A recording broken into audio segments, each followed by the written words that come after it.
Good morning student. तो आज के इस क्लास में हम लोग जो यहाँ पे एम्प्लॉयबिलिटी स्किल का आपका जो है प्रीवियस ईयर क्वेश्चन पेपर करने वाले हैं। ये जो आप देख सकते हैं यहाँ पे ये 2021 के सीबीटी एग्जाम में आपका पूछा गया क्वेश्चन पेपर है, ठीक है।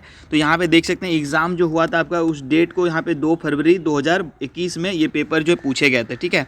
तो यहाँ पे यदि हम लोग बात करें, इसके पहले भी मैंने एक प्रीवियस ईयर क्वेश्चन पेपर आपका एम्प्लॉयबिलिटी स्किल का जो डाला हुआ चैनल के ऊपर, यदि आपने नहीं देखा है तो देख लीजिएगा। वो सारे वीडियो आपके लिए बहुत ज़्यादा हेल्पफुल होंगे। जो भी फर्स्ट ईयर के स्टूडेंट हैं उनके सीबीटी एग्जाम में सेम क्वेश्चन आपको देखने के लिए मिलेगा, जो कि मैं आपको यहाँ पे करा रहा हूँ, ठीक है। तो चलिए अब शुरू करते हैं। तो वीडियो को शुरू करने के पहले यदि दोस्तों आपने अपनी तक चैनल को सब्सक्राइब नहीं किया है तो कर लीजिएगा। आपके लिए यहाँ पे लाइव क्लास जो वो मैं अरेंज कर रहा हूँ, ठीक है।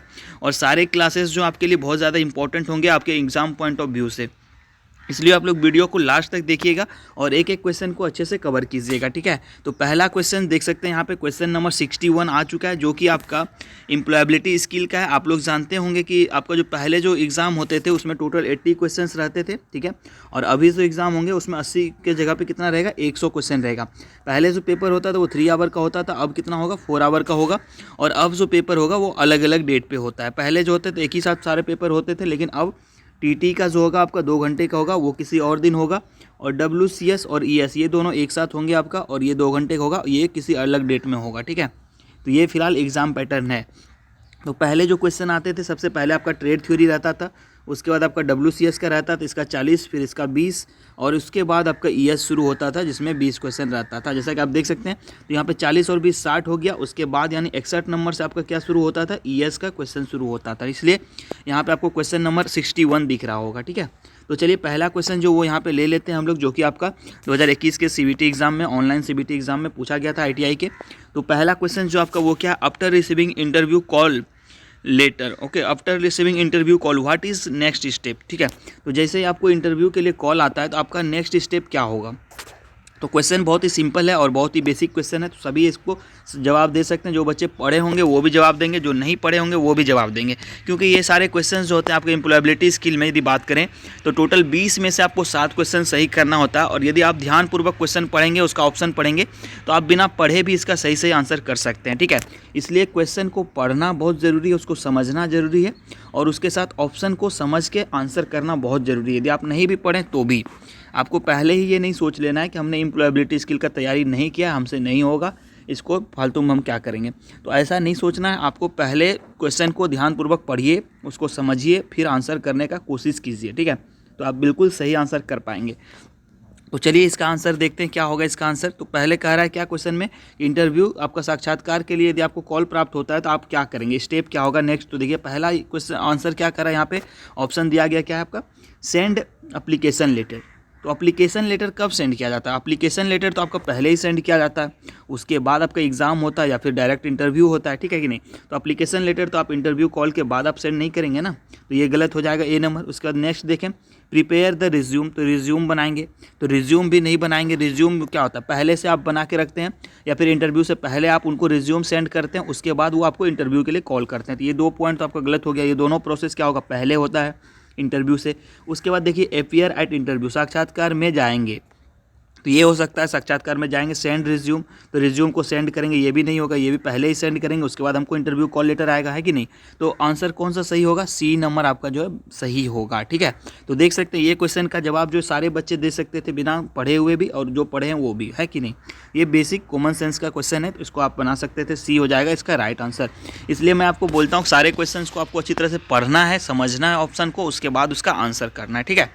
तो आपका आराम से बन जाएगा। चलिए नेक्स्ट क्वेश्चन देखते हैं क्या आपका क्वेश्चन नंबर 2 जो आपका 62 number, which one is a not a vowel, ठीक है। इनमें से कौन सा एक जो स्वर नहीं है, ठीक है। Which one is not a vowel, तो ये तो सभी बच्चे जानते होंगे 5 वोवेल हमारा होता है, ठीक है। तो इसमें से कह रहा है कौन सा नहीं है, तो पहचानिए। इसमें A है, E है, F है, I है, ठीक है। तो इसमें से वोवेल कौन सा नहीं है, तो सभी बच्चे आंसर करेंगे। जितने भी लोग लाइव जुड़ रहे हैं तो इसका राइट आंसर क्या हो जाएगा आपका, F हो जाएगा, बिल्कुल सही है। F जो हमारा वो क्या है, वोवेल नहीं है। तो यहाँ पे देख सकते हैं ये बच्चे जिनका कि पेपर था उन्होंने भी सही आंसर किया है, और राइट आंसर इसका क्या है, C नंबर है, बिल्कुल सही है। चलिए नेक्स्ट देखते हैं क्वेश्चन। तो बहुत ही बेसिक और कॉमन क्वेश्चन रहता है, आप लोग आराम से कर सकते हैं। यदि बस शर्त यहाँ पे यही है कि आपको क्वेश्चन को अच्छे से पढ़ना है, समझना है। नेक्स्ट क्वेश्चन देखते हैं क्या आपका, which word that is pronounced the same as other word but different in meaning is called. ठीक है। तो यहाँ पे क्या बोला जा रहा है आपका, वह शब्द जो दूसरे शब्द के समान होता है, ठीक है, लेकिन अर्थ में क्या होता है, भिन्न होता है। तो दोनों शब्द दिखेगा आपको सेम जैसा, लेकिन उनका वर्ड क्या होता है, उसका मतलब जो होता है वो आपका अर्थ जो होता है वो क्या होता है, डिफरेंट होता है।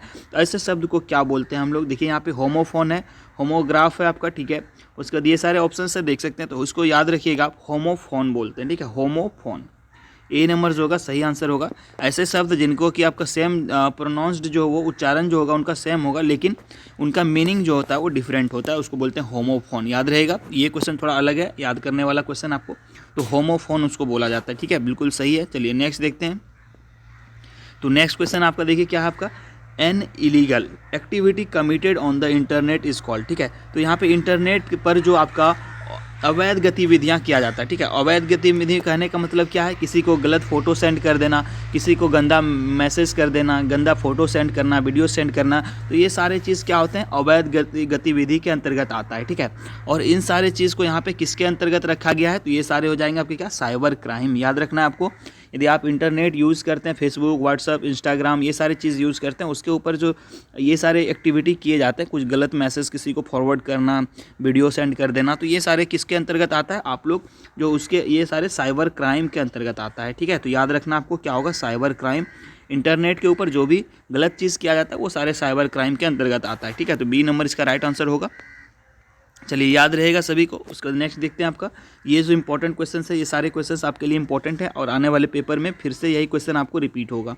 For short distance which network type should be used, तो शॉर्ट डिस्टेंस के लिए कौन सा नेटवर्क टाइप यूज़ होता है, तो ये सारे क्वेश्चंस मैंने कई बार आपको करा चुका हूँ। शॉर्ट डिस्टेंस के लिए LAN बोला हूँ मैं।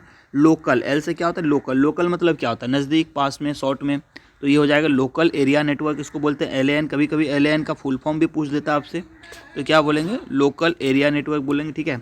उसके बाद WAN होता है आपका, इसको क्या बोलते हैं, ये होता है आपका वाइड एरिया नेटवर्क, जो कि ग्लोबली यूज़ होता है, इंटरनेशनल लेवल पे यूज़ होता है, उसको बोलते हैं WAN, ठीक है। तो यहाँ पे पूछा गया शॉर्ट डिस्टेंस के लिए तो क्या लिखेंगे, LAN याद करेंगे, ठीक है। और यदि बोलता है वाइड एरिया नेटवर्क के लिए तो WAN याद करते हैं, ठीक है। इसका हो जाएगा आपका कौन सा, इसका होगा A नंबर। चलिए नेक्स्ट देखते हैं क्या क्वेश्चन यहाँ पे।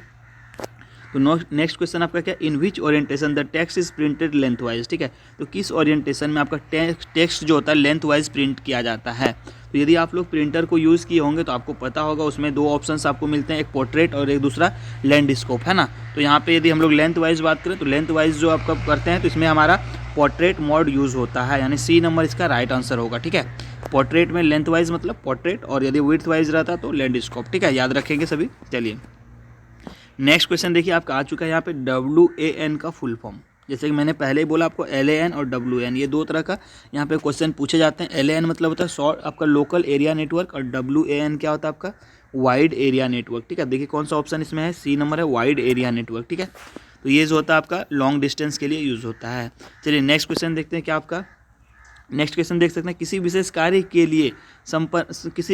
के लिए समर्पण को डैश कहा जाता है, ठीक है। Dedication to a particular work is called dash. तो आप लोग यदि किसी पर्टिकुलर वर्क के लिए डेडिकेटेड है कि मुझे ये करना ही करना है, जैसे आप मान लीजिए कि आप सोच लिए हैं कि आपको ITI में टॉप करना ही करना है, ठीक है, तो उसको क्या बोलते हैं, कमिटमेंट करना है कि नहीं। तो कमिटमेंट हो जाएगा इसका राइट आंसर। इस चीज़ के लिए हम क्या है, कमिटेड है, हमको ये चीज़ करना ही करना है एनी हाउ, तो जॉब लेना ही लेना है, ठीक है। तो ये सारे किस में होता है, कमिटमेंट करना, ठीक है। तो याद रहेगा, किसी विशेष कार्य के लिए आपको समर्पण करना मतलब कमिटमेंट करना, ठीक है। तो B नंबर इसका राइट आंसर होगा। चलिए नेक्स्ट देखते हैं। नेक्स्ट क्या है आपका क्वेश्चन, तो यहाँ पे देखिए, गोल आर कैटेगराइज्ड एज, तो यहाँ पे कहता है कि लक्ष्य को डैश के रूप में वर्गीकृत किया गया है, लक्ष्य, ठीक है। गोल जो होता है जिसको बोलते हैं, इसको यहाँ पे शॉर्ट टर्म और लॉन्ग टर्म, याद रखिएगा, शॉर्ट टर्म गोल होता है आपका और लॉन्ग टर्म गोल होता है, ठीक है। तो यानी D इसका क्या होगा, राइट आंसर होगा। लक्ष्य को जो कैटेगराइज किया गया किसमें, शॉर्ट टर्म में और लॉन्ग टर्म गोल में, ठीक है, याद रहेगा। चलिए नेक्स्ट क्वेश्चन देखते हैं आपका। नेक्स्ट क्वेश्चन क्या पूछा गया आपका, which one is a consider to be a poor communication, ठीक है। तो पुअर कम्युनिकेशन के अंतर्गत किसको रखा गया है, ठीक है। पुअर कम्युनिकेशन कब होगा, जब आपका नेटवर्क, आप लोग देखते होंगे जब आप लोग फ़ोन कॉल के ऊपर बात करते हैं तो यदि नेटवर्क जो होता है वीक हो जाता है तो क्या होता है, आवाज़ जो कट कट के आने लगता है, ठीक है। तो उसको भी हम लोग क्या बोलेंगे, पुअर कम्युनिकेशन में कंसिडर करते हैं, ठीक है।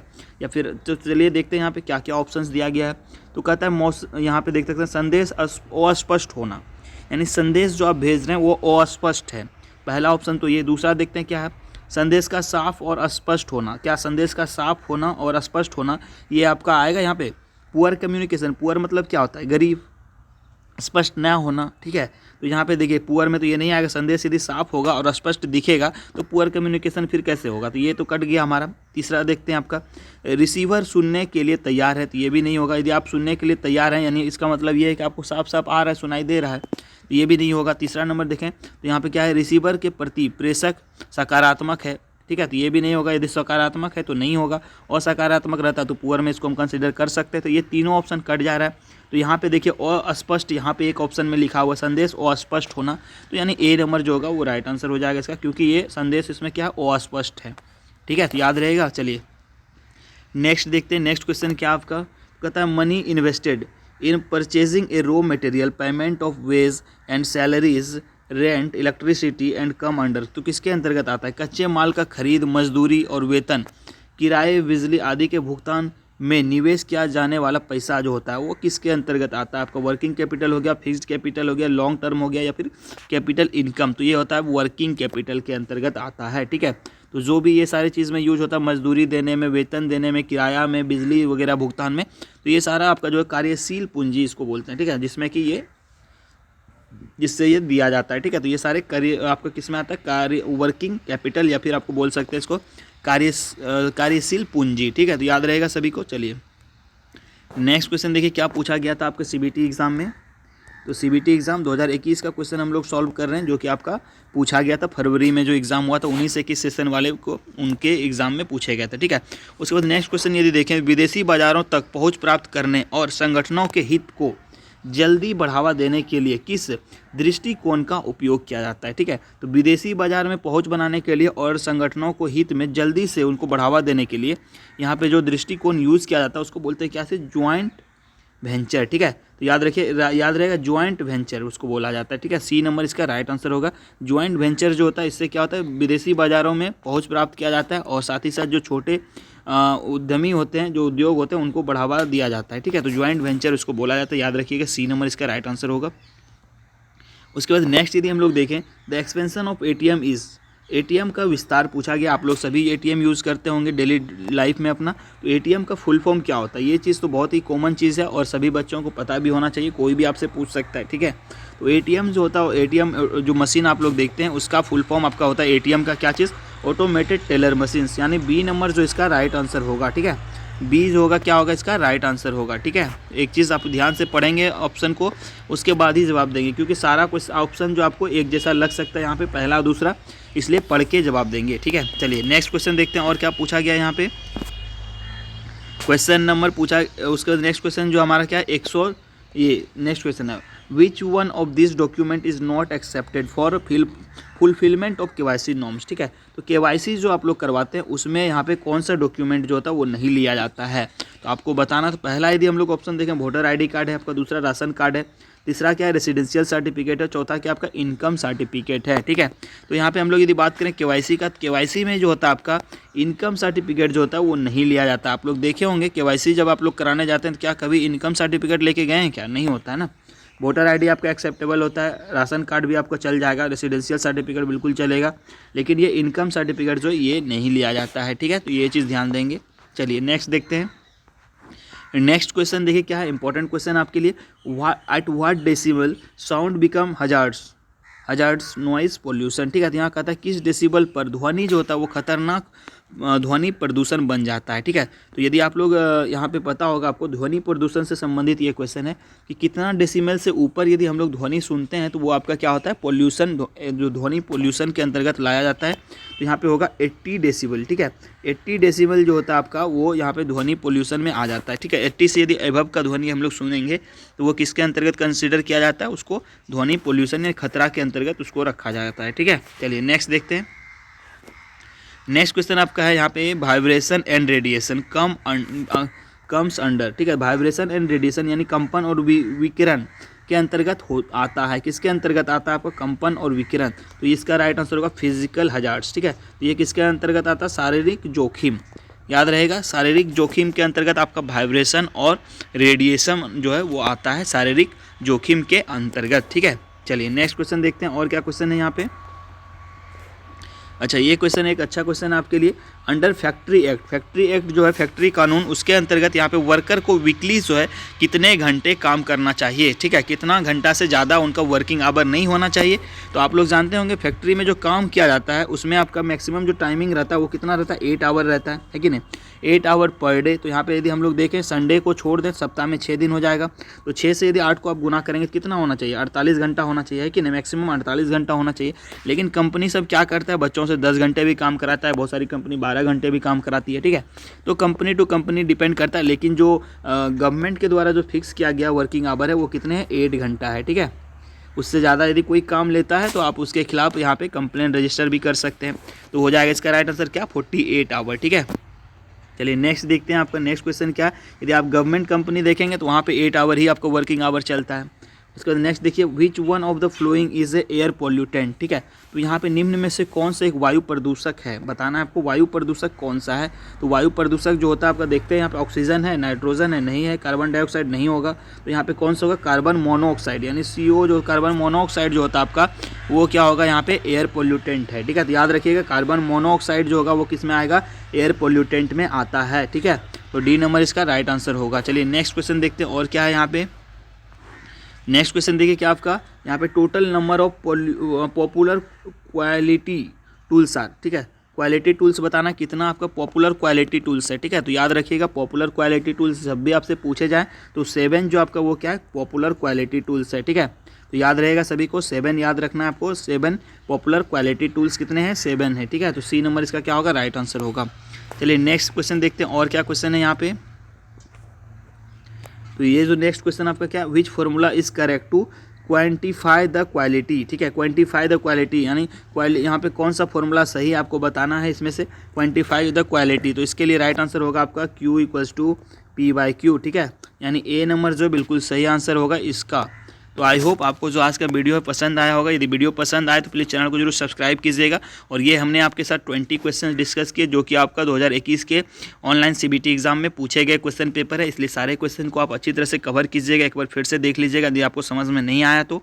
और यही क्वेश्चन आपको आपके आने वाले CBT पेपर में भी देखने के लिए मिलेगा, इसलिए क्वेश्चन आपके लिए बहुत ज़्यादा इंपॉर्टेंट होता है। इसलिए आप लोग चैनल को सब्सक्राइब कीजिए, वीडियो को लाइक कीजिए, ताकि मैं और भी वीडियो आप लोगों के लिए लेके आ सकूँ प्रीवियस ईयर क्वेश्चन पेपर का, और आपको इससे हेल्प मिलेगा। इसलिए आप लोग चैनल को जरूर सब्सक्राइब करके रख लीजिएगा, क्योंकि बहुत सारे बच्चे बोलते हैं कि नोटिफिकेशन नहीं मिलता है। तो आप लोग रेगुलर चैनल को विजिट कीजिए, आपको यहाँ पर वीडियोज़ जो वो मिल जाएगा, ठीक है।